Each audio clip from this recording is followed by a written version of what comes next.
I'll never forget when I heard that J.R.R. Tolkien's book, The Lord of the Rings, was about to come out. Soon to come out. And so I went down and got as soon as I could, I got copies of the book. I think it was three volumes. And and so I wanted to read the book before I saw the movie for all the obvious reasons. Movies tend to uh, play it out different than the reading of the book, and your imagination just goes wild in ways that I love the reading of a story. And so people that are into reading before they go see the movie, you know what I'm talking about. Anyway, I remember reading that book and just loving the journey, loving the identification with the people in the story. Um, and the characters and how they were developed. And as we went along, I became friends with those people in so many ways. It was an amazing period of time. And I remember encouraging all three of my children to read it. I think one got all the way through, one got somewhat through it, and I think the other kind of dabbled a little bit. But we tried to read that together and share it and talk about it. And anyway, I remember when we came to the end of the story, how something began to rise up in me because I anticipated that this was going to be the end. This would be my end in the journey with them. And these friends that I've made and hurt with and worried over and tried to protect in my own way as a reader, um, uh, they were no longer going to be with me and traveling with me, and my thoughts would no longer be in their world, and nor they in mine, because they really were in mine. Their lessons became my lessons, and I talked to one of my children, and they admitted the same thing happened. In fact, I think I caught one of them with a few tears, just like I had a few tears at the end of that book, because of the impact it had on me through that long read. It was a wonderful story, and I think great stories are that way. I tell you that because we've come to the end of the Gospel of John. We've come to the end of the Gospel of John, and I find myself in the same way. Now, I can go back and read it again, and I've read this book many times, but this time through, once again, I've identified with Jesus, who came into the world, into a dark world that did not know who he was. His own people didn't know him. I identify with the woman at the well who this man asks her, yes, even her, notices her and pays attention to her and promises living water that will never, ever run out. And I identify with a man who doesn't always see, who he's blind. I'm not blind, but I am blind, and don't see lots of things. And I identify with that person that Jesus cared enough to give his sight to him. I identify with the crowds who have lost their way, and they've followed this or they followed that, and they're starving for food when they've not known how to take care of their own needs, and Jesus cares enough to uh, provide them out of 5 loaves and 2 fish, enough for more than 5,000 people. I've identified with those who cried at the tomb of Lazarus. I've walked with them, and I know that story, and you know that story. And so as we come to the end of John, all of that story that's been laid out to show us that Jesus is God's Son, he is the Messiah, and that in believing in him, we can have eternal life. I find myself wanting the story to continue on. And in fact, it does continue on as we live that story with Jesus and with the characters in our real life. But I find myself also at that place in a literary sense, emotionally and spiritually, imagining here we are at the close of this story. And it's a great closing. It's one that is a bit controversial among scholars and theologians because of how it reads differently and doesn't seem to quite flow with the rest of the story, but I'm not going to do much with that at all. What I'm going to say is that I think it does, and it does flow with the story, and is an appropriate ending for this reason. That other meals and other moments of conversation with Jesus between his disciples, commitments were made. Gallant and bold statements were made with the disciples. Jesus' calling of them was very clear, pre-Calvary, pre the cross, pre-burial, and pre-resurrection. And you know that at the last meal that Jesus was with his disciples, that things didn't quite go so well from the standpoint of the disciples. Yes, Jesus wanted to show his deep love, so he washed feet. But much of that story at the Passover, the last Passover, we know the denier was at the table, the betrayer was at the table, the men who would scatter at Jesus' confrontation with the soldiers in Gethsemane, they were there at the table. And those were the ones who had said that they would be with Jesus till the end, even if it cost them at least Peter's life. And I think the rest of them agreed with that. And so at that moment, you have this high commitment and boldness, but all of that falls apart at the story of the cross and the death and the burial of Jesus. So post-resurrection, Jesus has already come to them twice. Of course, Mary saw him there in the garden of the tombs, and recognized him, and then was the one who went to the disciples to declare that she has seen him, that he was raised from the dead. Now the disciples, post-resurrection, are at the Sea of Galilee again. And the events play out like this, very, very quickly. The events play out like this, that they're there and they go fishing. They've caught nothing, probably all-night fishing trip again, and they've caught nothing. Jesus says to them, they don't know it's Jesus, but he from the shore says to them, throw your net out on the right side of the boat and you'll catch a fish. And so they do, and they catch fish so much that they can't even haul it into the boat. 153 to be specific, fish, large fish. And Peter jumps into the water and doesn't ask Jesus that he can walk on the water this time, but he jumps into the water, heads toward the shore, ends up going back to the boat to help bring the fish in that Jesus asked for. And Jesus is there on the bank of Galilee, and he's got the coals burning, the fire's going, and he's making bread, and now he's going to prepare the fish that they don't provide, but they participate by bringing it to him. Jesus is the one who's provided the fish. He's providing the meal. And then during the meal, as often was the case with Jesus when he was on the mountain restoring his energies and praying, he would talk to the disciples. And now in this moment, he is talking to his disciples, and he asked Peter 3 times, Peter, do you love me? The man who had denied him 3 times, now Peter asks 3 times that he confess, that he confirm his love for Jesus.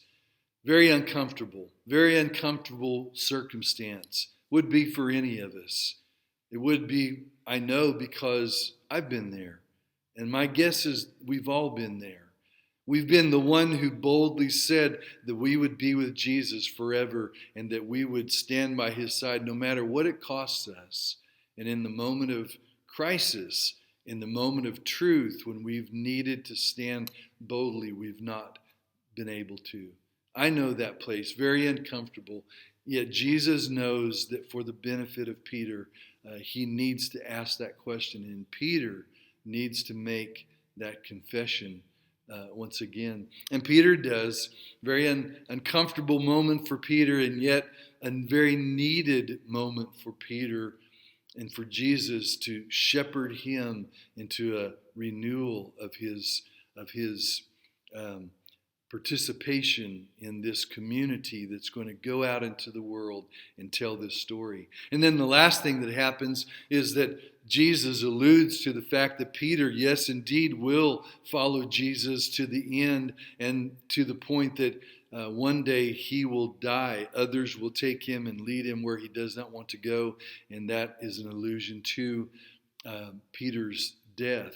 And when Peter hears that, he's looking around and he sees John. And in seeing him, he asks the Lord, well, then what about him? And, there seems to be a little bit of a competitive kind of angst between, at least on Peter's part with John, maybe between both of them. It'd be like a couple of really good friends for something like that to be in the presence of their friendship. But anyway, Peter sees John and he says, well, what about him? If I'm going to die such a glorious death, if I'm going to go through such a experience in my following you, what about him? And Jesus has already told Peter in telling him that you're going to actually be led to your death because you're going to actually love me the way you're now saying that you're going to love me. In those three confessions that Peter makes of his love.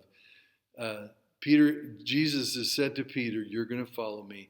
And now when Peter is concerned about John and, is he going to do what I am going to do? Is he going to go to his death? Jesus basically abruptly says to him, Peter, that's really not any of your business whatsoever. What is your business is follow me. You follow me. And so those three stories become sort of the pieces after the resurrection of Jesus. Jesus enters the story in chapter 20 into the room where the disciples are twice and says, peace be to you. Because Jesus is bringing God's shalom into their life. And it's a putting back of the world together. Very simple definition of shalom, but it's God making things right again. And that's what he's doing for the disciples. And that's what they're going to go out and announce to the world, that Jesus is raised from the dead and that he is the one. In their message, they're going to say he is the one who is bringing peace to the whole world. And so in these three events that occur in chapter 21, I believe they're an appropriate way to end the gospel, because at the beginning, Jesus is announced as God who came in the flesh, the Son of God who came in the flesh to show us who God is. And all the way through the story of the gospel, Jesus has been showing us. At Cana, he provides the abundance that restores joy, and the true faith of Israel has the potential in Jesus to find its fullness again. And at the well, he's the God who takes time for this woman at midday. He's a God who interacts with people who maybe others wouldn't. He's a God who cares for the blind. He's a God who cares for those who no longer can walk. He's a God who cares for those out in the wilderness who haven't prepared with food, and out of compassion, he feeds them 5 loaves and 2 fish. And if you don't see the connection with that story and this story, loaves and fish at the meal that Jesus provides to the disciples here at the end, then we're really missing the story. Meals are so important. And this is a meal. This is a moment, actually, chapter 21. It's a moment in our faith in Jesus that we can't afford to forget. It's a moment in our faith with Jesus, or in Jesus, that we can't afford to forget. And so all of those things that Jesus has been doing along the way lead up to this appropriate moment that those who have been bold before the cross and before the resurrection, but have failed, have fallen, have pulled back, and have scattered. It's a moment for them to be reunited and reinvigorated, refreshed in their commitment and in their fellowship with the Lord. You know that there had to be questions about whether they were fit now. You know there had to be questions about whether or not this mission was even possible. You know that the nature of the mission had to have changed in their mind along the way. And now Jesus is going to show them that really the mission is way different than what they thought. It wasn't about power. It wasn't about a military. It wasn't about conquering the rulers of the world. It was about Jesus setting up a kingdom that would finally and fully overtake the world through people like fishermen and zealots and you and me as we live out this life that Jesus has called us into. And so Jesus is setting them up in this moment after the resurrection. So the refreshing, the re-establishment of their place in the community with Jesus and their clarity about what it is that they're going to be called to do can be reconnected in this moment post-resurrection.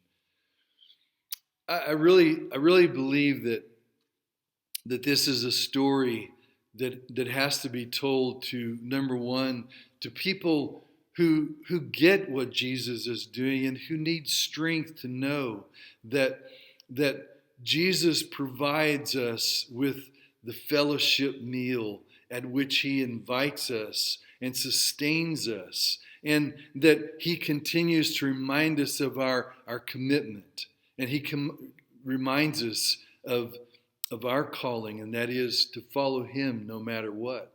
Those of us who signed on and are ready to commit to that and keep going.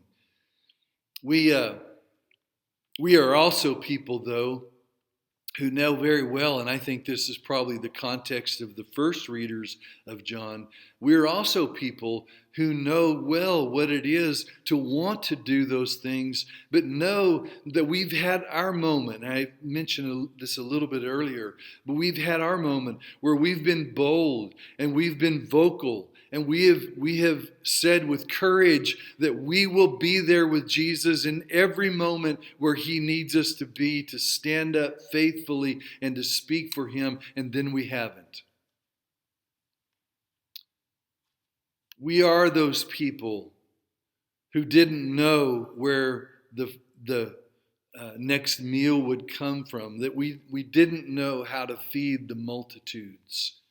We are those people who said that, yes, we know who you are, and we have confessed his name. You're the Christ, the Son of the living God. John helps us understand that as we go through the whole gospel. But we are those people who have said that. And we've said those things, and then we've turned around and we've acted as though we know nothing about that Jesus. We're the people who, in the garden, when we see the pressure coming down, and when we see that it's going to be costly to continue to confess this Jesus to our lives, we wonder if that's practical when it may cost our income. We wonder if that's practical when it may cost us our station and our stance in the world, our friends, our family, to stay with Jesus. Yes, we want to do that, but we are those people who understand very well what it means that pre the cross, we're the ones who are very courageous and outspoken, and we're going to do it. But when Jesus goes to the cross and his disciples are scattered, we begin to realize that those moments in our lives have happened too. And we know that the suffering that we're called to enter into, not because we love suffering, but because Jesus in a world like ours is going to suffer. And he says, you will too. The whole book of First Peter helps us understand that we are going to, not because we want to, not because it's cool to suffer, not because we're sort of morbid or anything, but if we're going to follow Jesus, who suffered because he was so different and said, "Yet I am king. I will advance myself over this world. I will conquer this world and death." Because we follow him and because he suffered, we will too if we hold to that confession. So we're people who know that story. And yet, after all of that, after Jesus knows the realities of the Peter who denies him, and of Judas who betrayed him, and the disciples who scattered, and the failing fishermen who can't catch fish, Jesus knows that we're those kind of people. And he invites us ashore to come to a place where he provides us a meal. He says, "Cast out on the right side of the boat and you'll catch fish." And then he says, "Come on, bring some of those that I've provided, but you participate, bring them, and we'll eat a meal together." I don't know. I don't know what's happened in your life. I don't have a crystal ball. But my guess is that there are things that have happened in your life where you've wondered, will he welcome me back to the table? Will he spread a table in the presence of my enemies once again for me? Because of what I've done, where I've been, how I've left him, what I've not been willing to stand for in his name. We know that. We know that feeling, don't we? And so Jesus invites them to the meal.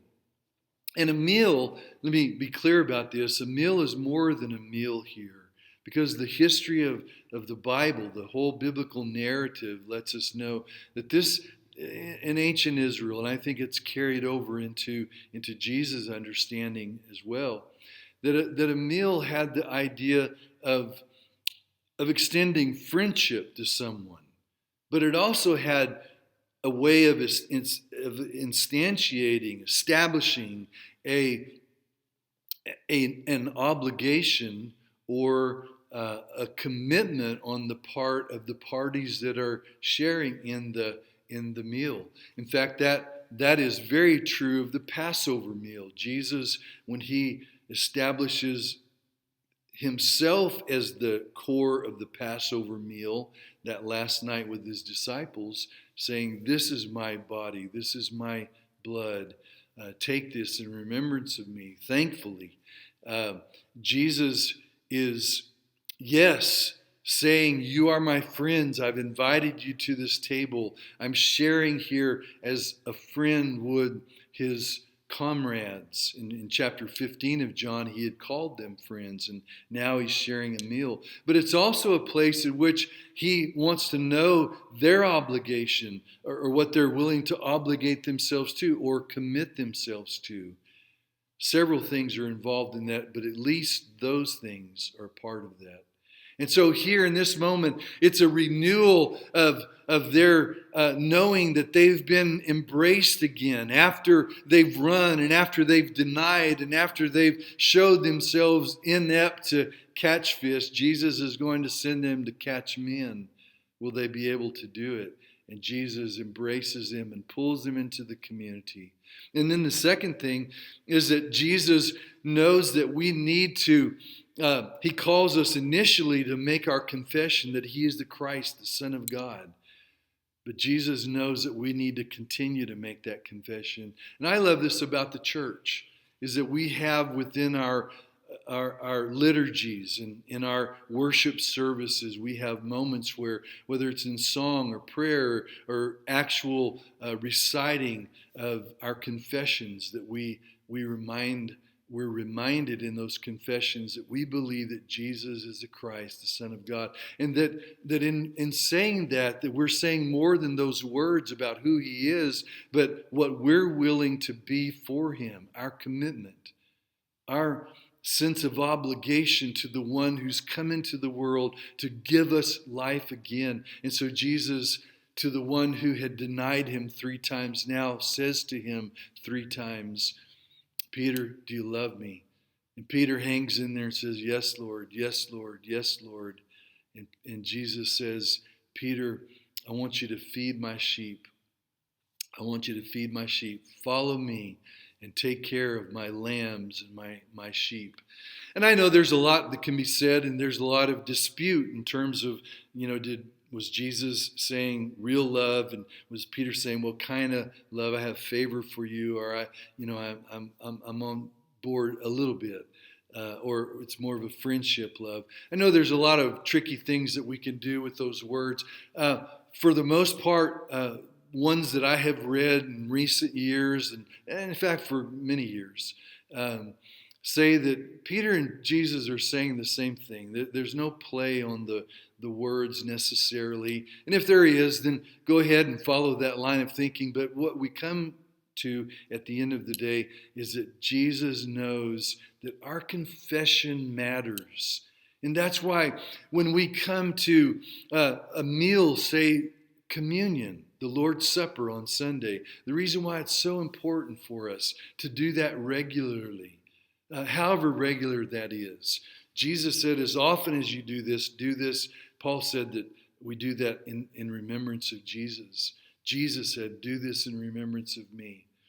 And so, however we do that, when we come to the communion meal, one of the things we're doing is we're remembering that we've been brought back into the community. No matter what has happened since December, when we celebrate Jesus' birth, no matter what's happened in our life, Easter comes and we have an opportunity to confess Jesus again and be renewed in the community that is His, like the disciples.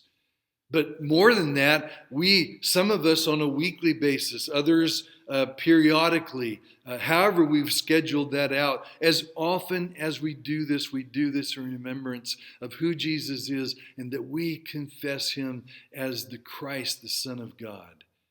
And we're renewed in what we believe, because saying that Jesus is the Christ, the Son of the living God, doesn't mean we know who He is. It means we know what that calls upon us in our life, what it calls from us out of our lives and out of that faith in who He is. And so in communing together regularly, we remember. I am convinced that it's a great thing, a wonderful thing that we do that weekly. Others have different traditions in their churches, but a regular thing that helps us remember.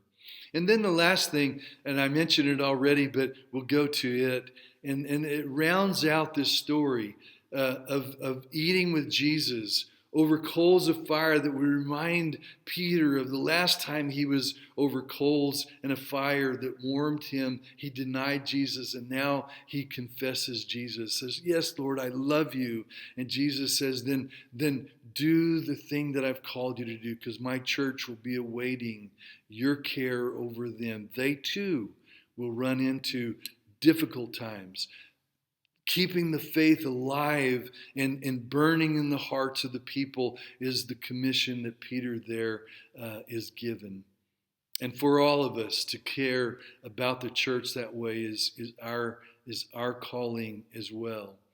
And then the last thing that happens is Jesus is saying, in fact, Peter, you love me so much that you will be called to go and be led by others to a place that you won't want to go. And it was symbolic of his death. It pointed to the fact that Peter would die for Jesus. And he says, but you follow me. There's the commission to all of us, the renewal of the commission to go to live this life and follow me no matter what. And Peter then is concerned about John, and he says, what about him? What about him? Will he be called into such a glorious thing? Or it may have been, what about him? If I'm going to have to die for you, is he going to have to die for you as well? And Jesus turns to Peter and says, Peter, basically, abruptly, he says to him, that is not your concern. That is not your business whatsoever. Not that the community and what the community does together isn't important, but Peter's role is to do what God has called him to do. And so Jesus says to him again, twice, follow me. You follow me. I may call others to go to another continent. I may call others to say my name in the politics of the day. It may be I call others to have a very quiet place of writing and sharing and building the faith of people throughout the world. I may have others do very, very different things in the world, Peter and Randy and whatever your name is. But you follow me in the way that I've called you, in the way that I will work in your life. You follow me. And so those stories at the end here bring it all together to say to us that here is the story.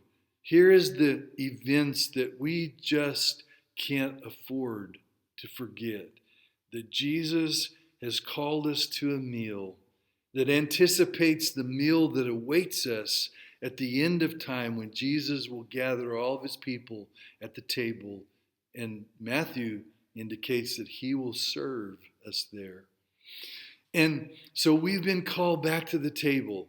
Failing, yes. Falling on our faces, yes. Not being the courageous disciples that we want to be all the time, absolutely. But Jesus welcomes us back because he provides the meal. He provided his death and his life, or his life and death, burial, a resurrection from that. Jesus provides himself as the meaning of the meal at which we gather. And then Jesus calls us to continue to confess who he is to us, that we love him. And out of that confession of faith, we know then who we are and what we're to be about, serving Jesus, loving others the way God has loved us. We love Jesus. It means that we will love other people. We will live a life of love, of service, of giving, of sacrificial giving even. And then last of all, that no matter what happens, no matter what everyone else is doing in the name of Jesus, it may be very different than us, but nonetheless, Jesus has called us, no matter where it is, no matter what it calls us to be or to do. Jesus says, you concern yourself with following me. The Son of God came into the world to show us God. And at our best, we don't get it all right. We don't understand it all. We don't always put it together well in terms of our living this out. But Jesus invites us back over and over and over to come to the table that he provides. We participate in it, but he provides it. And to say, I love you, Lord and Savior, Jesus Christ. And then to live out of that, following Jesus no matter what. God bless you, and I pray that the study of John has been an encouragement to our lives, and I look forward to the next thing that we'll do together, and we'll be talking about that soon. But God bless you, and have a wonderful day, and I commend this gospel to you, and the grace of God and the mercy of God to be over you and under you and before you, above you, behind you, beside you, to help you as you walk with Jesus. God bless. Bye-bye.